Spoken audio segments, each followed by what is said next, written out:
The art department really was a sort of microcosm of the whole film. It's a very international art department. And the whole language thing, you know, wherever you went, you could hear different tongues. There were British, American, Spanish, Mexican, Italian.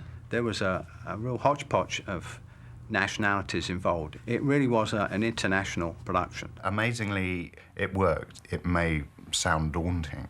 You think, how are we going to communicate with everybody? But, of course, for us, the communication is done through the drawing board.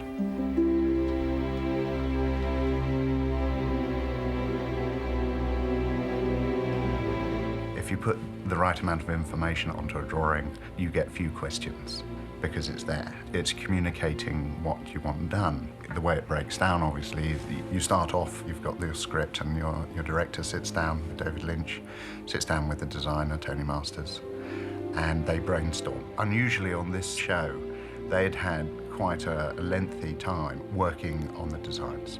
A colossal number of sketches in development. I think they just wanted to go through ideas and fast, because things happen. When you sketch fast, things happen, happy accidents. What's that? What have you just done there? I like that bit.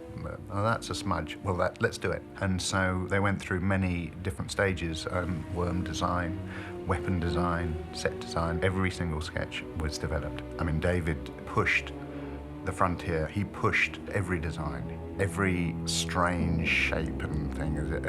There were all sorts of really super things came out of those brainstorming sessions. What was fun working with David is he's not simply a filmmaker. He's a fine artist. He thought in visual terms the whole time, and he could draw what he wanted. So talking to him about a design or getting an idea from him wasn't talking to a director so much, it was talking to simply a fellow artist, talking in terms of paint and shapes and colors and design. And so he brought a lot to the film in that respect. It made it fun to work with him, and I think it generated a lot of the success the film had visually. David always used to carry a little thing of coloured pens, you know, the primary colour is black, and he used to often draw on napkins in restaurants.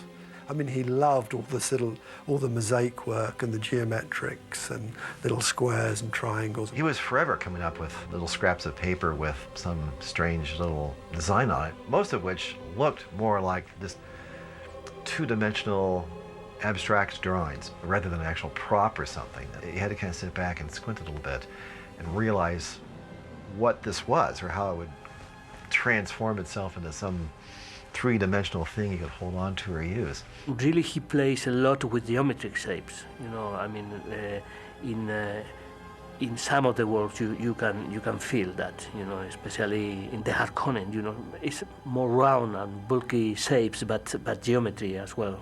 You know, circles, spheres, cylinders. He would design little patterns and gadgets and strange stuff, and my father would be working on a design and he'd say, wouldn't it be great if we had a little zigzag design on the wall?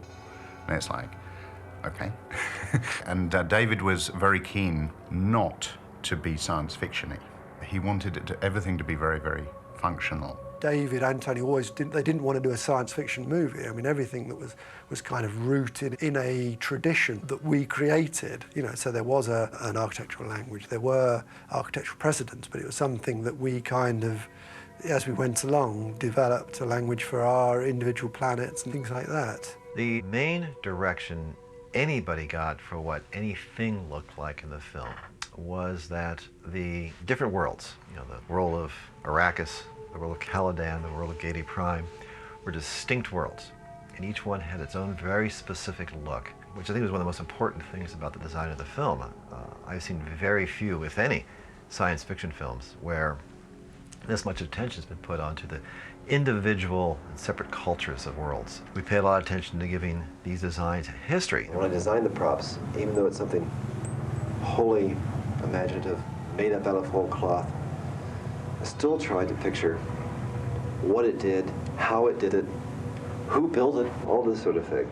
Just like the family portraits that are seen in the distant background in the Castle Caladan. You see them just briefly, but it instantly gives history to the whole family, to the castle and everything. There was a reason for Caladan looking the way it did. You know, it was a forested planet with oceans everywhere. It was very agrarian, so everything was made of wood. because he used the natural materials. Had the same kind of thinking went through for each planet. The idea was if you picked up a prop and looked at it, you could tell from looking at it what planet it came from. And if you couldn't tell, then something was wrong with it, it was redesigned. You can certainly see with the ornithopters, they changed dramatically. They started out very much like insects.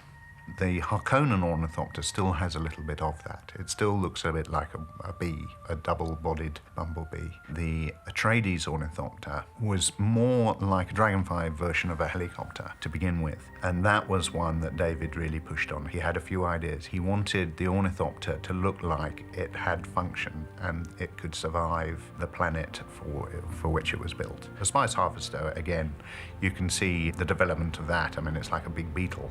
It's like a scarab in the desert. Then you get the carrier ships that come and pick it up, and that's a big wedge. And the highliners, which are cylinders, very simple shapes, yet highly detailed when you get close to them. Most of the design work, set design work, was done in Los Angeles with Tony and David. It would be visualized by Tony. He would then work out a little plan and elevation at 1/4 inch or 1 to 50 and hand that over to the draftsman. We would take that away, start to draw it up architecturally. In the meantime, he'd get his paints out and he'd do a painting. But we would get the pencil sketches. With his sketches, he just gave us the key of how big would be that machines. After that, we work out a scale, what is the real size. Then we check with him, obviously, this is going to be 2 kilometers long, 3 kilometers wide. Do you think it's enough? Yes, no, they are okay. We work up working plans and elevations that the construction department could use to build the sets from.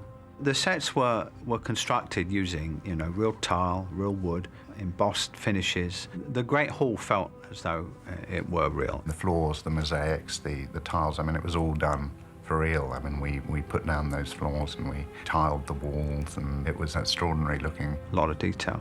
Sometimes it didn't always come over on film, but if you were there, the sets were beautiful. You never know what the camera's going to end up looking at. So there's always a colossal amount of work that perhaps goes unseen.